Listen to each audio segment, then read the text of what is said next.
Today's talk is going to be a mix of counseling session and pep talk, because I think we could all use a good pep talk and a good cry, I think.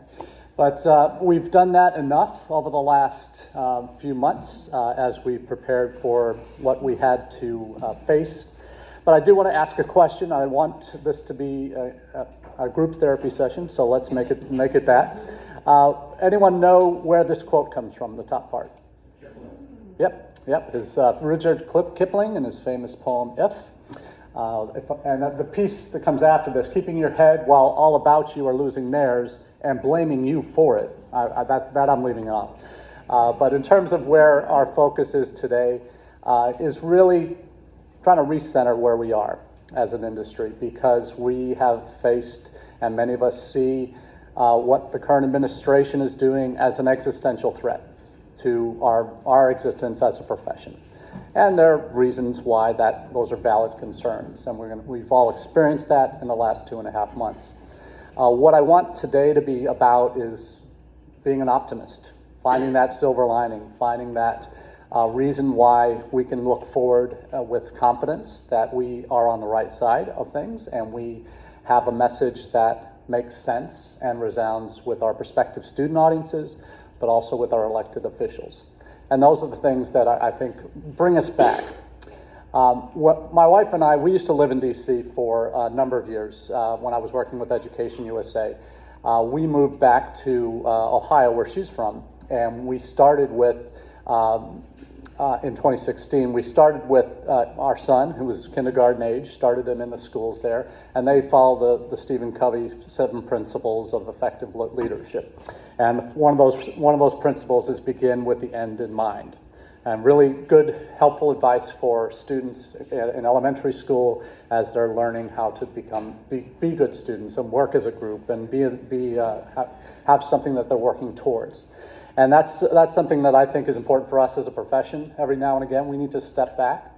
And in these times, especially when we feel under threat, it's about thinking on what is our end? What are we beginning with today?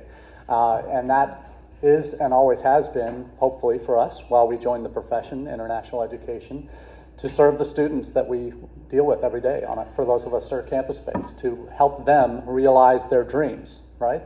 To find their place in the world and equip them for the success we want them to have, and their parents certainly want them to have when they graduate from our institutions. That's our end.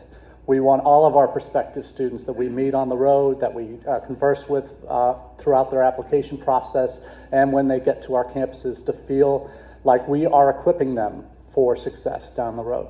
So we're beginning with that end in mind, and we need a reminder of that every now and again, and these last couple months are really prime examples of why that is something we needed to do.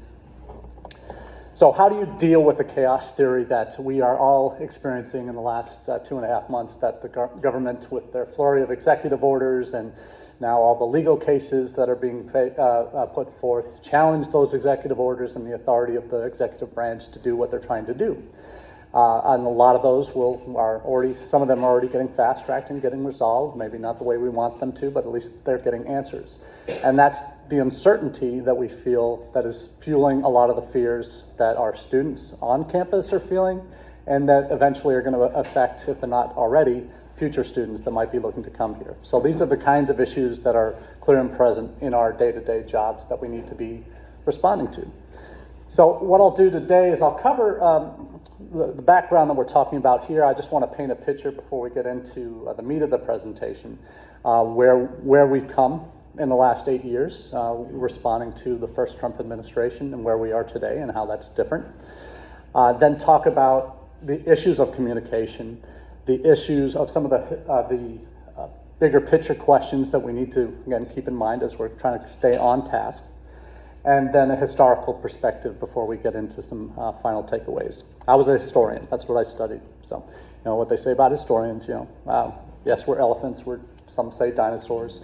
But we don't like to repeat the mistakes of history. And that's kind of generally what those who don't learn from their mistakes are doomed to repeat them. So we don't want that to happen, obviously. So we'll have some final takeaways, and for truth in advertising, a lot of this has been edited in the last 2 days because there has been so much going on. Even this morning, having some conversations with folks, there's some ideas that have percolated, things I could say to add into this, because we all need some positivity to hopefully bring us back to our purpose and keep us on task. So let's talk a little bit about that background. 8 years ago, the first Trump administration is taking office.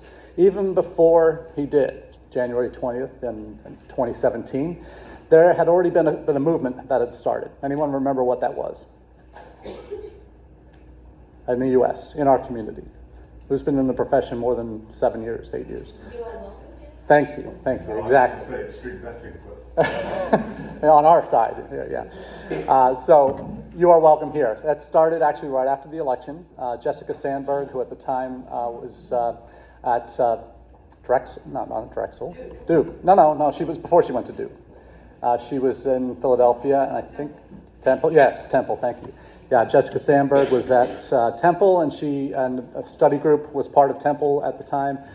Maybe still are, but they began this You Are Welcome Here campaign, and it went nationwide. We all had our own videos that we did in our offices. I have a particularly sad story that I'll tell from my experience. We were filming, we had done probably 30 different videos from different departments on campus. This is early January of 2017. And our office, the international office, was the last one to do our video for the entire compilation. And you get your students saying it in their native language, and different departments saying it, professors, all of that. So our department, we're shooting our video, no lie, Inauguration Day. We have TVs in our office, and we're watching the scroller, and Trump announces 7 travel bans to Muslim-majority countries. Like, so heads just dropped. But that was the initial burst. Our long story short, at my university at the time, President was originally in favor of the video. We did it, we shot it, we gave it to her. Everyone else had signed off on it, but she had the final say. She refused to let it go forward because it was seen as political. You are welcome here. How is that political? Okay, but it was anti-Trump. So in where we were, in a particularly conservative part of the state, that was seen as a no-go for her. She didn't want to upset the board of directors, or the trustees. So we couldn't do that video. So that was our sad story with You Are Welcome Here. But the sentiment happened even before he took office. That campaign was well underway. And I think what's happened this go-round, 8 years later, we have PTSD as an industry. We were scared of what happened after the first Trump administration. All the different attempts to restrict OPT, to maybe get rid of DS on students on their I-20s and their immigration documents, the limits through the travel bans, all the different things that were put in place were challenged in court. There were exemptions, even though the travel ban was upheld as a thing that was legal. We had exemptions carved out in those for students, even with those travel ban countries. Whether that happens this go round, it's less likely. But that was something we were able to do. We saw back then that we could take collective action as a group and get something that had momentum and was seen worldwide, and was news outlets glommed onto that. This go round, I don't see that. And up until the last couple of weeks, the association world has probably been the most active in terms of their engagement with elected officials. That's their job. They have to do that. Mark with the President's Alliance, NAFSA with Advocacy Day, the U.S. for Success Coalition, all the various higher ed associations. They're doing their part, and we need to be as supportive as we can as individuals in that effort, and as institutions. But it seems like a lot of our institutions don't seem willing to do the fighting either. We've seen the Ivy Leagues basically capitulate to everything Trump has proposed, and we're going to take away your funding. Okay, that's $400 million. We're back in. So institutions haven't really stood up for us as a profession either. So it's hard. It's not hard to feel the way we do right now. We feel, it's going to be worse. 2.0 is going to be worse than 1.0. That's just our as a profession, we just feel that way. And we feel that way because our students are hearing messages every day in the news that more of them are getting deported, that if you were involved in protests, you might as well leave now, self-deport. That's the message that they're hearing. Is it all accurate? Probably not. Is some of what's happened real and consequential to those that have been picked up and are been sent emails to self-deport, whatever that means? These are the things that are the realities that we're hearing every day. How many of you have done those kind of checks on SEVIS and said, oh, who's lost their status today? How many have done that on their institutions and found that they have? How many have had students who've had their SEVIS records terminated? Okay, about half maybe. So I know my institution has had 2 students that had their records terminated for non-protest reasons. We're going to show some headlines here that we'll go through in a bit. And getting at the numbers game, it's an ever-moving target. Roger just shared something today from the Times of India that was 500 students are now caught up in this visa revocation / SEVIS record being terminated. So, and those are basically the same thing, even though they're different departments, they're the same end result, I think. But in terms of what I want to talk about today is where we are moving forward with communication especially. We have a problem in higher ed. Generally, we know we're under threat. We have a government that is dead set, again, to dismantle the Department of Education, which as an entity, legally, that's not going to happen because that requires an act of Congress, that requires 60 votes in the Senate that the Republicans do not have.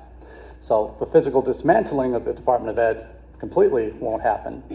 But the functions, and that's really the goal of the Trump administration, it seems, is that the functions with the Department of Ed, they're trying to move to different units. Like funding, financial aid is going to be handled through the Small Business Administration. Health and Human Services is going to handle other parts for students with disabilities, other things like that. Those are things that clearly there's an anti-education stance in this administration, the way it's currently functioned. Those are not responsibilities of the federal government, that they should be back on the states. That's just the government's stance, federal government stance. Funding that goes with that, whatever that looks like in the future, we'll see. But it's a reality that this administration is controlling the narrative right now. We're not telling our story well. And Karen Fisher, who many of you know at the Chronicle, she has her own newsletter, Latitude, she puts out weekly. And these are just some of the stories that she's covered related to how DEI is also factoring into what we do, the anti-DEI stance of the administration factoring into what we do, and those offices that might straddle both worlds are kind of pulling back on some of their DEI emphasis in what they do. So there's a lot of this going on. We all have heard about the Fulbright funding cuts and their slow restoration. It's also impacted Education USA here in DC.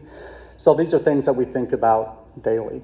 But these stories are happening because the administration is controlling the narrative. They are very much on the front foot. They have a very significant agenda, and they are doing everything that they can and throwing out all these executive orders, hoping that some of them stick, most of them stick. But this is Karen's perspective here, that for some time, international education has been wrestling with how to tell its own story, both to elected officials and to the broader public.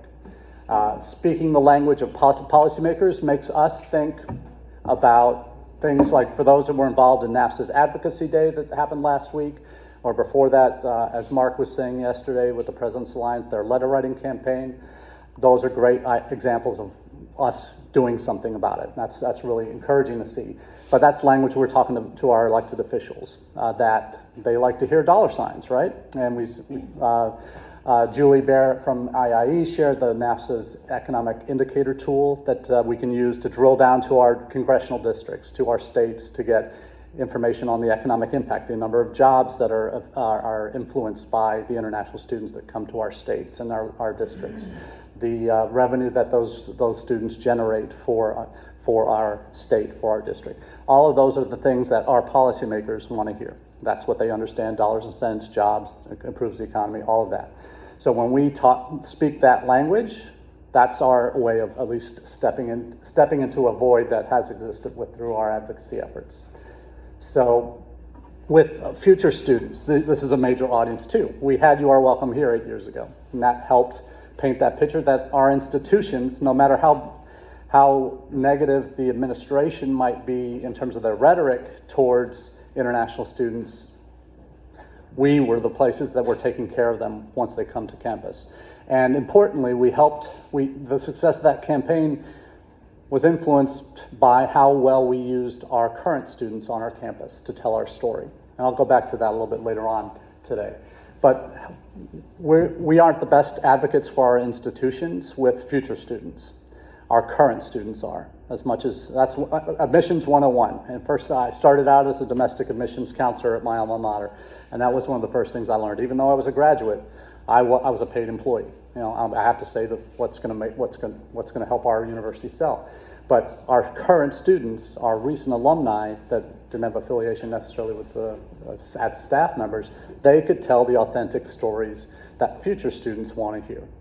And that applies now more than ever. I remember being on campus during the first Trump administration, and how the stories that students heard that I would hear when I'm traveling, or when I get in emails is this actually happening in the United States, or is this actually happening in the United States? I go, well, I can tell you what's happening on our campus, but I don't want to be the one to tell you. I want our current students to share that message for you. That's the reality of someone like you who might want to be here next year needs to hear. They don't need to hear from an administrator that is doing everything he can to make sure you understand what this institution has to offer you.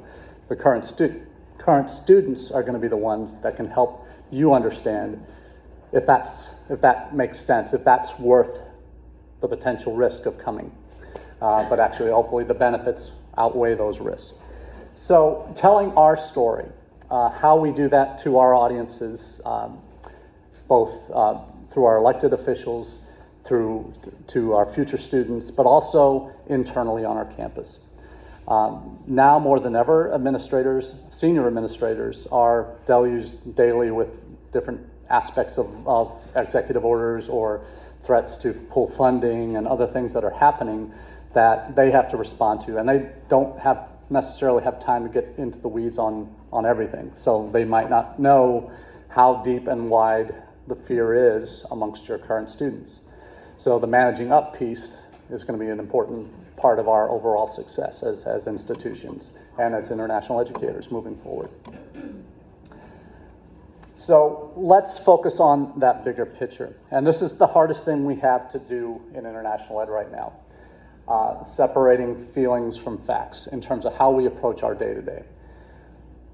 I said earlier, we got into this profession hopefully because of the students we serve. They are our reason for our profession existing, for our motivation to do what we do on a day-to-day basis on our campus. We are so invested in their lives and their success that when we see threats to them and their ability to stay here, we get defensive. We go full mama bear on them. In any way, whatever way you imagine that to be, we defend them. We feel that's our responsibility. We feel righteous indignation that's welling up on us, that feeling that they're being threatened by our government, and that's something that it's hard not to take that personally, because I've had countless students over the years that I've felt, man, I'm going to do anything I can for that kid because they really have an incredible future and they're so invested in what they're doing here. I don't want that to suffer. That's our natural reaction, and that's okay to have that feeling. But when it comes time to charting a path forward, how do we not just react, but be proactive to get ahead of this, to control in some part our narrative, to control in some part the story that we want to tell. We'll go into some ways that can happen. So these are all headlines. Some of these will be news. Some of these are gonna be ones you've seen. So the narrative has been, and this is actually put out by Marco Rubio, Secretary of State. He said, well, we're going after the protesters. We're going after the ones that are pro-Hamas. That's been the narrative, right? That's what you've heard. The reality is half a dozen of that number that we've heard, 300, 500, are the actual ones at the IVs and some of the more selective institutions that have been physically arrested, put in deportation hearings, all of that. There's a very, very, very small, and even one is too many, but it's a very small percentage. So at University of Minnesota, grad student, visa revoked for drunk driving, not protesting. This is in the article. This is what the university also said. Revoked student visas at dozens of colleges. Here's what that means. International students at ASU have had their visas revoked. 5 students at MSU Mankato visas revoked. Trump administration revokes visas of 10 international students in Colorado, 2 different schools, CSU and UC Boulder, smashing the student visa system. They're upending the visa bureaucracy to deport foreign students. University officials struggling to keep up. We can all relate to these. Student visa dragnet reaches small colleges. And the images that are being generated by these headlines are not helping. It's in some ways, it's not a visa dragnet.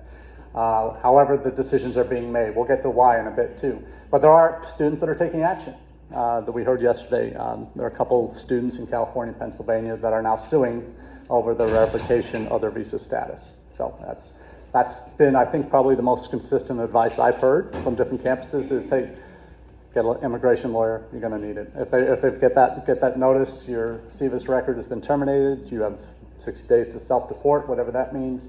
Having an immigration lawyer to help fight your case. Not everybody can do that, but that seems to be the general advice.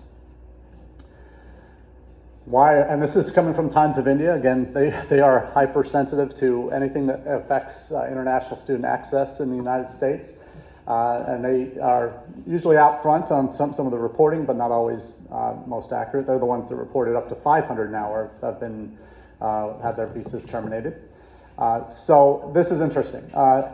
Hundreds of international students, including many from India, have been ordered to leave the U.S. after the State Department revoked their visas for campus activism and online activity. So they're not hearing some of this other stuff that's going on as well. And the last line here, this is something that we knew was coming, but we didn't realize this is actually the proof of the pudding here. An AI-powered app is being used to identify and cancel visas. That's actually something that they said they were going to do back in January. So this is not a surprise, perhaps. What are they scrubbing? They're scrubbing social media for pro-Hamas statements probably, or something that's perhaps, who knows? I know Mark suggested yesterday there might be other ways that they're using tools like this to assess other stances that might be anti-administration. We don't know yet, but of the ones that were arrested or were asked to self-deport for online activity, that's probably protest related in that case. But you have a lot of these. You have a lot of these headlines here that are really provocative and really kind of say, oh my gosh, some of these are local news stories, some of these are national, some of these are international, but all of these add up to, it's just one more thing. It's just one more thing. It's just piling on the negativity of what's happening. What even some of these are, we're hearing some of these, a lot of institutions, a couple I've worked at, one where I am now, they've had news stories. We know that they're not for protest reasons. They've been for traffic stops. They've been for speeding tickets. They've been for really minor stuff that in the past, we've had students who've left the campus and not returned because they've had a DUI, or if they were a sponsored student from a government, some of which were in the room yesterday, the government's pulled them before that gets to that point, and then they go home. That has happened regularly. But to have a physical purging of students with any criminal record, or arrests or tickets or those types of things, that takes it to a very different level. So the public stance of what the secretary said doesn't seem to be matched by the reality on the ground in terms of, we haven't seen ICE agents come to all these campuses that are listed here to pick students up they've just received emails, or their international student advisors have checked the records and have told them, hey, your CVIS record's been deactivated, here's what we need to do. And you're all having those conversations after you've checked those records. So what are you doing? Let's get that out on the table now. What are you doing on your campuses when you've had these conversations? What has been the advice that general counsel has given you, that admissions folks, that administration has given you? So anyone want to share? Please, go ahead. Yeah, I'm from Evanston, Mankato, actually. Oh, wow. We're up to 7 students with terminated records, and we've had 1 student detained. And our general counsel has actually looked through some of their social media and found that many of them did have things on their social media that indicated they were pro-Palestine. So we have seen students being targeted, for sure. And I think the one thing that makes me very proud about being in Minnesota is we are not sitting by and just waiting for it. I think we have a full strategy moving forward. But I think our general counsel has a little bit different opinion on this, and we are really noticing that some students are being targeted over others. Targeted in what you're saying for their social media posts? Correct. Okay, so that AI thing that they were talking about is appearing? They say the terminations are for other reasons, but what we're seeing is when you look back at the pattern and the connections of these students, it is coming back a little bit to the protests and social media. Mm-hmm. Yes. So Please. I'm super interested, and I don't mean to derail where you're hoping we go. Go ahead. I'm at University of New Hampshire. We had our first one yesterday. So after our session, we went back and had our sort of strategy call. We have a challenging state legislature that does not, we need to be very cautious of how what we do publicly.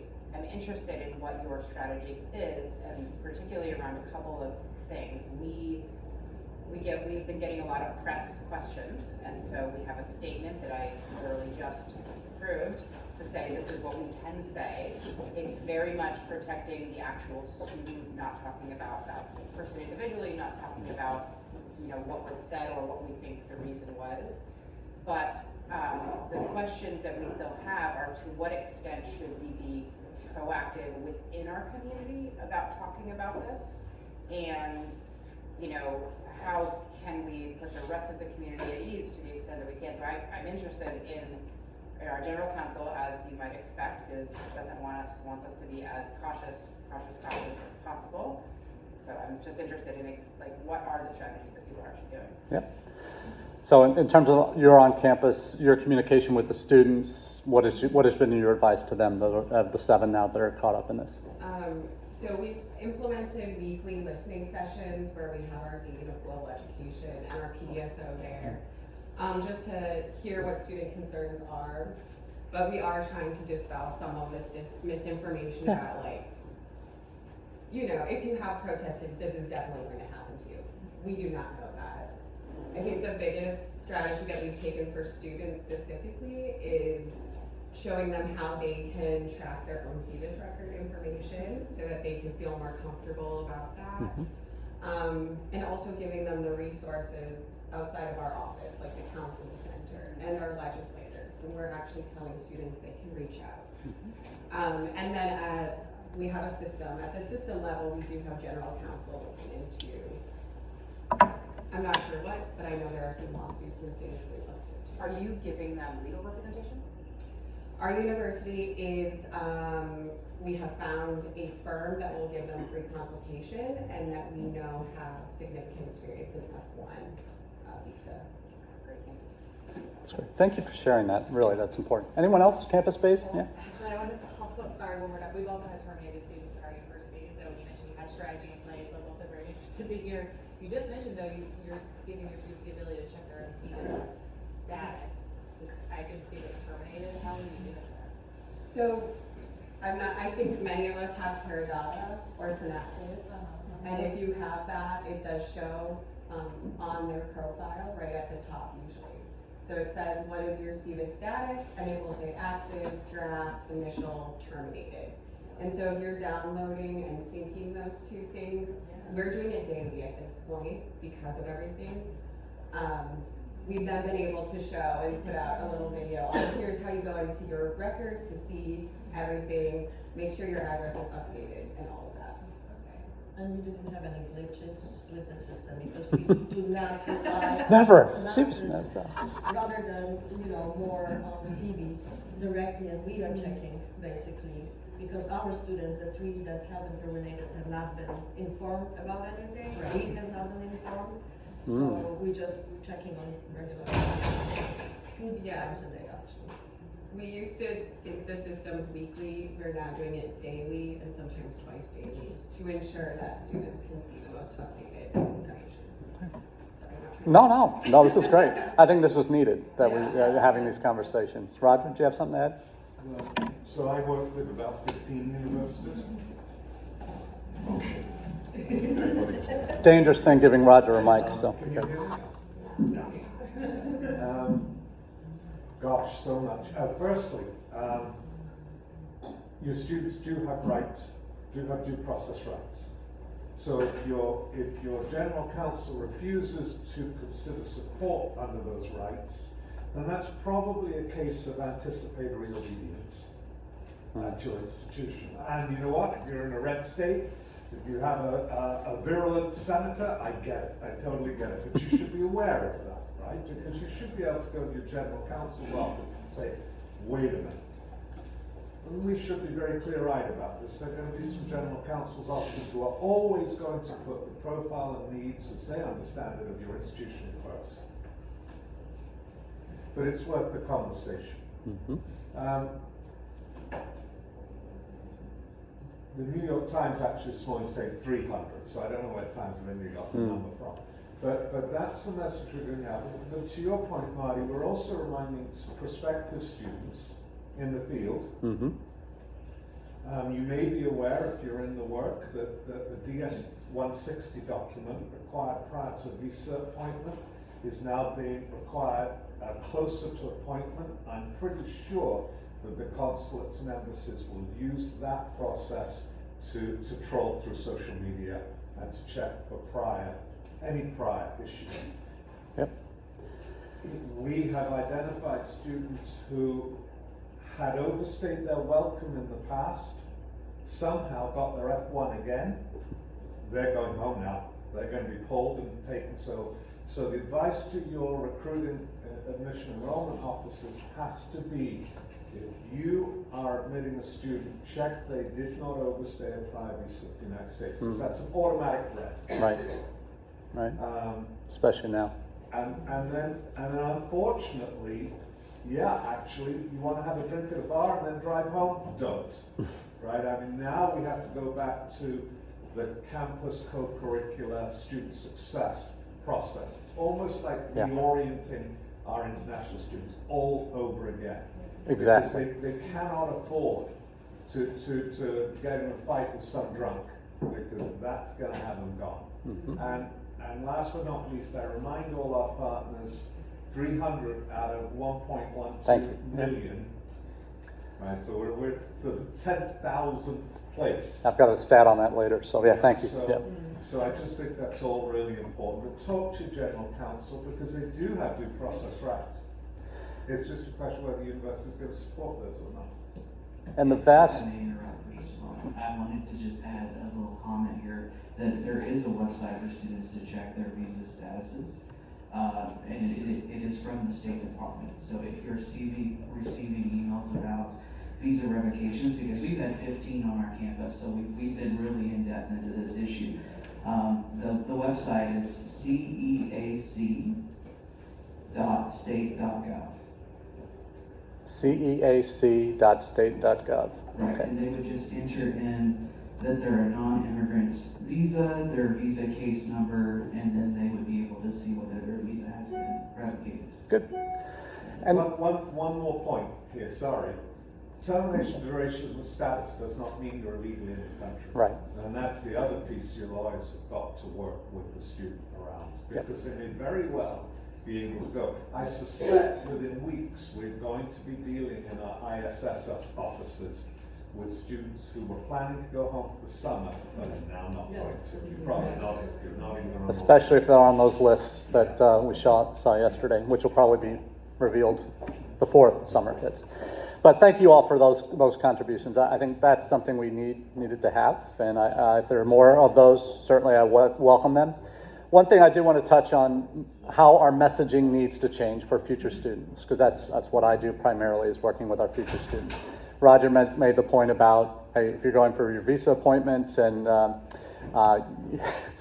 you will, your DS-160 that you fill out, they've been asking those questions actually about social media handles since 2018, 17, 18. So that's not new, but you guarantee that they're going to pay much more attention to it now, of future students, because Rubio said that. If we had known that you were saying these things about anti-Israel, pro-Hamas, if those were known before you went for your visa interview, we wouldn't have given you your visa interview. And that's one thing he has said, and I think most folks who've been in the profession long enough will say that, yes, having an international student visa is not a right. No one has a right to come here and be an international student. It's a privilege, and that privilege, and it would be the same for our students going to China, going to any other country around the world. We are guests of those governments when we are in other countries. When we travel for work, we're guests of those governments. It is a privilege for us to be able to travel, to be able to come here and study, to go somewhere else and study and work. That is something that the government is saying it's a privilege, not a right. So that needs to be reflected in how we talk about it too. It's like, you need to be careful if you're going to come to the United States. If you have said things on social, you might not get your visa. That if those things are deemed in a certain mix of subjects and categories that the current government has said are verboten. And we know demonstrably, though we don't think that they have a fine-tooth distinction with this AI bot that they're using to get current students in the mix, what being pro-Palestine does not equal pro-Hamas, which I think most of us would agree with. And that certainly is probably not a distinction that is being made in with these roundups that our students are falling prey to. So these are just the headlines, but it's so easy when it's just like 5, 6 a day of these now, especially now as individual colleges are reporting out, and it's getting covered in local media, then getting accumulated through some of the major national publications. It's hard not to feel that and feel, oh my gosh, we got to do something. But what that is, I'm here to talk a little bit now on moving forward on what those proactive steps, and we're talking about some of them are already. One of the things I've always done with my consulting business in the last 6.5 years is I've done a weekly newsletter and a weekly live chat. In fact, Wednesdays at 1 p.m. is when I usually do that. So I'm recording this, and then I'm going to put that up as my Wednesday live chat. Anyway, so I do that because I know how busy we get in our day-to-day work in international missions, international student services. We are so focused on helping our students, doing our jobs. We don't often have time enough to look up and see what's going on in the wider world. And that's a piece of how I prefer to provide service to my field, is talking about some of those bigger picture questions. So what about the competition? What's going on in the wider world now?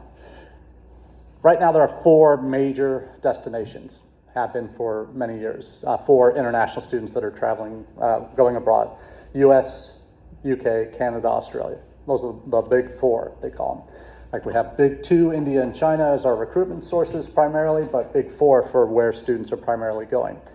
Julie's chart, Julie Bear from IIE's yesterday, her chart that shared that US is down to 16% of the global share of international students. But we're still the largest single country destination. Back when I started in the profession, 1993, 1/3 of internationally mobile students were coming to the United States. So it's gone from 33% down to 16%, 50% drop in less than 30 years. So that's part of it. The global competition for students has grown exponentially. Prior to the pandemic, the big 4 was disrupted. China actually got up to number 3 on that list, number 2 in some cases. but they dropped down obviously during the pandemic, and international students back to China has been slow to recover. But the Big Four are all right now dealing with very significant impacts on their policies and their abilities to bring in international students. So we're not alone. It feels worse because of where we are, proximity to obviously our students. But in the UK, they've had a dependent study ban, and that has meant that no student coming for a master's degree or bachelor's degree can have family members come with them. Only doctoral students can. You have had in Australia and in the UK and Canada, you have had huge pressures on local housing markets, on local services, health and travel services, transportation services, have been severely impacted by surges of international students post-COVID that flooded to Canada. We're already flooding into Canada, but Australia and UK, they all suffered from this. In Australia, international students have been blamed for the housing crisis there, and there's been studies that have shown it's not the case, that they weren't the reason why housing prices have gone so chaotic in Australia. You saw in Australia during the pandemic, many universities sold any housing that they had for students in the areas to keep their staff hired. So that was a sacrifice a lot of institutions made in Australia. So they keep staff, they gave up housing, they sold housing that students might have stayed in. In Canada, we've seen local communities that have one or two institutions. Those institutions are 70% international in some cases. And in local communities that don't have infrastructure, housing in particular, to support that many more international students that are funding those institutions largely, that has caused a pullback, a reaction from the government. In Canada, they put 2 years of restrictions on international students studying in Canada, 30% last year, it's another 10% this year. The sad truth of the matter is they set those targets at 30 and 10%, and they were already at over 40% last year reduction in international students coming in because they actually put out these standards. We're setting limits now. That has an impact on messaging, on how you're perceived as a country. And obviously what's going on now, on the previous slide, you see the impact of what that's going to have when that becomes the norm that students are hearing. So how do we counter that message? We've talked a little bit about that. But for our competition, UK, in addition to the dependent study ban, which has impacted students coming from Nigeria primarily, India primarily, a couple other countries that were the primary source of master's degree students, where most of the dependent study students were coming from, because they bring family. Then they're typically one-year masters in the UK, so their family comes with them, and for the government's sense, they say, why do they bring their family if they're only here for a year? It doesn't make a whole lot of sense, so they put those restrictions in place.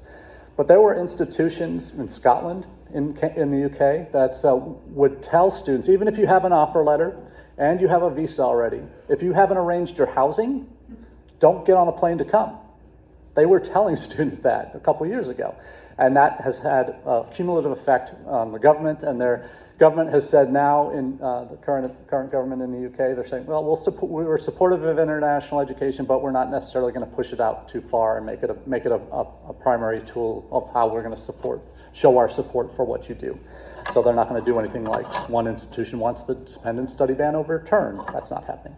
So there have been restrictions made. In Australia, similarly, they have what are called, what do they call it, a dual class migration system, or dual migration system, that students will come largely from the subcontinent of India, South Asia, to come to Australia for vocational degrees and use that as a pathway to residency and work. And that's happened in Canada too. So you see a lot of parallels between Canada and Australia in terms of the issues that they're dealing with.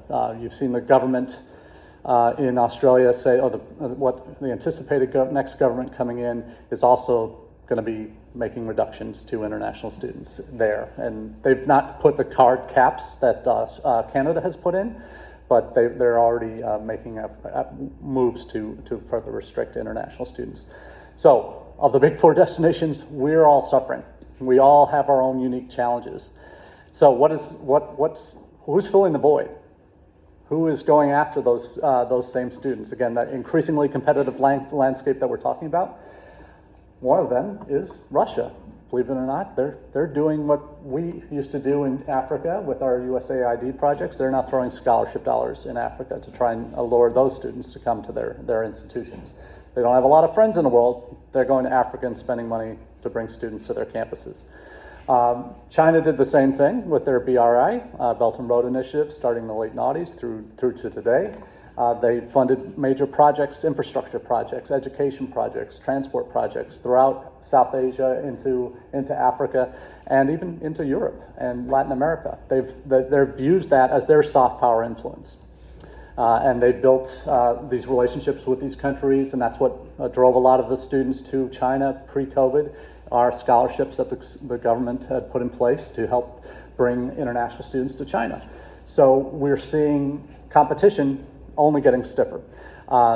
We see a lot of East Asian countries now being very intentional about aligning economic needs as a country and their international education policies, and aligning work permission for students and length of stay after study for students, scholarships on the front end for international students to come to their country to fill skills gaps that they have.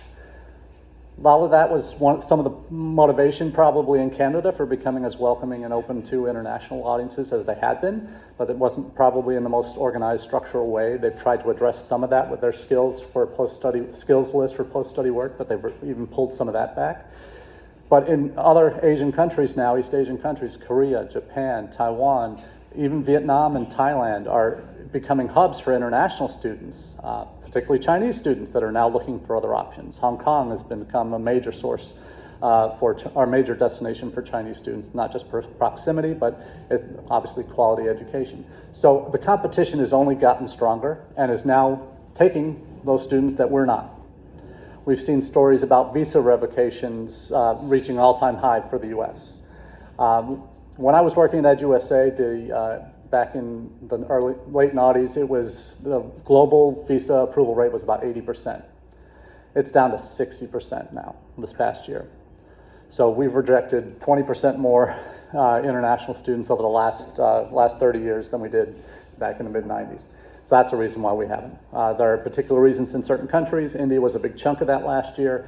Are there a lot of things that happened in India in terms of bogus appointments and some students that were trying to do end runs around a process, having unscrupulous agents? There's a lot of that has been going on that the previous administration might have thought that they'd gotten all of it, but not quite. So there's other issues that are preventing us from really moving forward, and the competition, being aware of what's going on in these other countries, is important. Because when we recruit students, we're really good at talking about our own value as an institution, why what we do at X institution is of a benefit to an international student, because of our campus community, because of all the resources, because of our focus on outcomes and career services. We do that well when we're talking about our own institution. We don't do that well when we're talking about the United States as a destination. As much as we perhaps disagree with the policies that our current administration has, the enduring value of what the U.S. is as a destination still exists in the eyes and the minds and the dreams of international students around the world. And we need to recapture that and have that be the focus of why we do what we do. And again, not through our own words, through our current students' words, through our recent graduates' words that have lived that experience, that can tell your institution's story best, and also the story of the United States.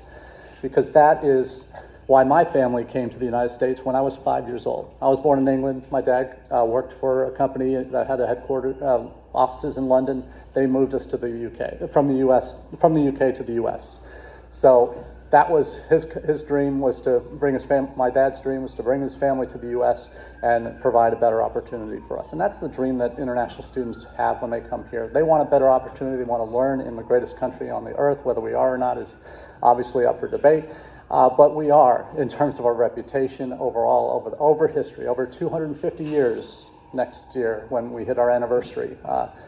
That is 250 years of this dream of America. That is something we should be talking about in our approach to recruiting international students, not just focusing on our own institution. Obviously, that's where the rubber hits the road, and how we treat our students will really show most directly. But we also need to sell the country right now, because that's the administration policies. I mean, we heard post 9/11, for those who have been in the industry long enough, just a few of us might remember that, being on campus back then. There was huge negative publicity for anything connected with the Middle East. We couldn't recruit in the Middle East for years after 9/11. We certainly weren't going there. But I was on campus in 2005, and we started through Destination Indiana. It was our state consortia back then. When I was at Ball State, for the woman from the Chinese embassy was here last night. She was one of my students then. We did sessions through EdUSA, through our version of online education through the state of Indiana. They had global conferencing systems that we used. So we did virtual college fairs, where in each of the EdUSA advisors, from Rabat to Muscat and about 7 or 8 places in between, we had sessions with parents and students, and had current students from the region that were sitting with us as we're doing these video sessions, talking about our institutions. And I remember conversations I have from those video sessions we did with those students from the Gulf, with the parents of students from the Gulf. And this was during all the anti-Muslim rhetoric and acts, criminal hate crimes against Muslims in the U.S. back then, 2003, 4, 5, post 9/11. That was during all that happening on our campuses. And I had a mom from Kuwait. She had 2 twin boys, and they were both eager to study at my institution, but the mom had a lot of doubts. She was, in fact, the EdUSA advisor said, well, we don't have just helicopter parents, and that was a big back then. We have Black Hawk helicopter parents. So she was a mama that she was so protective of her 2 sons, her twin boys, her eldest. And she had a lot of questions about housing, a lot of questions about where the mosque was on campus, how my son's going to get halal food. All of this was something that she had her list of things she needed to get answered. I gave the university answers, but then I had a student from Saudi who was sitting next to me for that session, and he was able to answer her questions and make her feel comfortable. And both sons came, graduated with honors, and are both successes today as a result of that kind of an initiative. These were things that we weren't able to travel there yet, but it was something that institutionally we established, and as a state organization, Destination Indiana, we did. And that had life-changing consequences for those students that we impacted. It helped bring a steady flow of students from that region after we took that first step. And every journey of 1,000 miles begins with a single step, and it's about identifying what steps you can take now. So, just the facts, again, separating the feelings from the facts.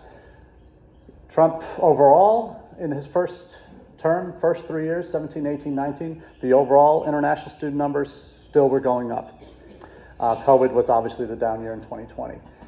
That's overall. The new student numbers were going down, but overall numbers were still going up. The competition, as we've shared, it's only gotten more significant. And to Roger's point that he alluded to earlier, we're talking about less than 0.03% of that 300, of the 1.1 million we have had their SEVIS records terminated. So this is again what we separating feelings for the students that are on our campus that we have to be there for. That is our job, that's our responsibility. But then being able to take a step back and look, the sky is not falling. It feels like it is, but it's not falling. There's still hope. There's still things we can do, things we can change in terms of our messaging for our current students, in terms of directing them to the right resources that they need if they are caught up in this. And then advising future students, hey, these are things, when you come to the U.S., our government really is focused on making sure that the folks that come into this country do not have bad intent for our country. And the way they view what bad intent is through X, Y, and Z. And if that's a concern that you have, if you have these kind of views, do you have that deep of a conversation with them? Probably not. But just have them aware that this is what is happening, and this is what could happen to you. But paint it in a way that, hey, coming to this country, our government views it as a privilege. I want you to take advantage of that, but if you want to come, this is the reality that students are facing. And don't take my word for it. I want you to hear what our current students are saying on this. So that's what I'm really focusing on. So let's talk about what some of those final takeaways are. Communication has never been more important now with your senior administration, because they're being pulled in 100 different directions with all the funding issues and at state and national level that they're dealing with. That what you're dealing with the students that you have and the issues that they're facing might get lost in the shuffle. You can't let that happen on your campus. You have to be communicating up regularly and letting them know, here's what's happening with these students. We've had X number identified. They probably want to know that anyway, but we've had X number who've been identified, have had their records deactivated. We need to be giving them advice. What can we expect from the university in terms of help? You can talk about some of the policy initiatives that you want your government affairs officials on your campus to do the advocacy work internally in your state to get and to advocate to your state and congressional representatives.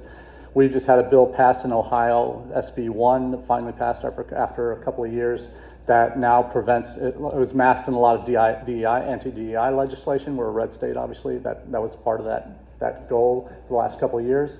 But it includes 2 provisions about China. We can't take any gifts whatsoever from China at all, any source in China anymore. So that's something we have to let the board know about. We can't also, and we have to report any new partnership we have in China as a result of the state legislative action. So that's something that we have to do now that we didn't have to do previously. So they may be aware of it, but we need to keep their eyes focused on some of the issues that are coming up in our world. And finally, the checks and balances that we do have in this country.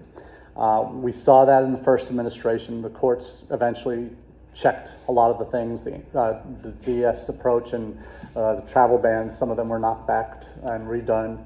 So those were things that legally we can. OPT was saved. Those are things that we may see challenges again, but those legal checks and balances are important. And that's, again, one of the beauties of our system in this country, the checks and balances of government.